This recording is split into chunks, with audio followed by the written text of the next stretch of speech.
This is basically my third time trying to record this video. So, like I wanted to say, or like I'm saying, I really want to do justice based on the video that I've done on how to read the Bible, some tips on it. I did a quick fast video, and some of you asked like, what happens after John? What do I do after John? So you can complete the Gospels, which is John, Matthew, Mark, and Luke. That's the Gospels, right? Once you're done with that, you can basically go through the book of Acts. Through the book of Acts, you'll notice that the 12 disciples that Jesus selected or Jesus chosen, you will notice the works they have done. You will see the works they have done and how they basically done quite a lot of things through the power of the Holy Spirit.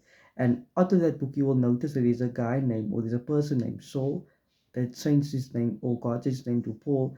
He persecuted the church and his life turned around because he got the encounter of who Jesus really is. Then he wrote basically the rest of the New Testament, which is Romans, First Corinthians, Second Corinthians, all those things. So that you will basically then go through. Once you have that, you have a good guideline to start off with as a Christian.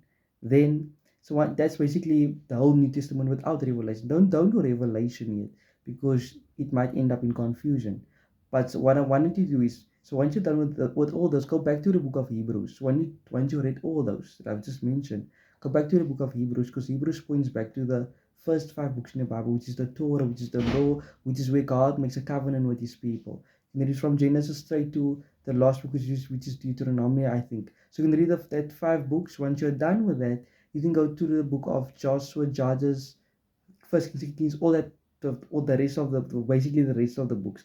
That is where the history is being told about how the Israelites conquered, how they fell into sin, or the kings that came there, and why Jesus is basically the perfect king. So you can read through all that. You'll notice that there's like Psalms and Job and all that beautiful things. Psalms I normally personally read Psalms in the morning as a devotion. Like some, it's good for devotions and things like that.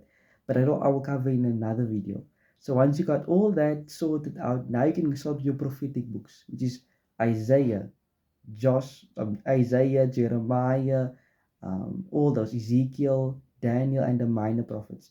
Once you've done with the prophetic books, you can go back to Revelation, because Revelation is also part of the prophetic books, speaking to the future, pointing to the future, yet but also pointing to the current state of certain churches, which Laodicea, you will see in the book of Revelation, Smyrna, and all those, Philadelphia, and all those places where there's Christians, and what Jesus speaks about that basically. So that's basically in a nutshell what I wanted to cover. I know I spoke very fast, but it's in a nutshell what I wanted to cover in this very short video.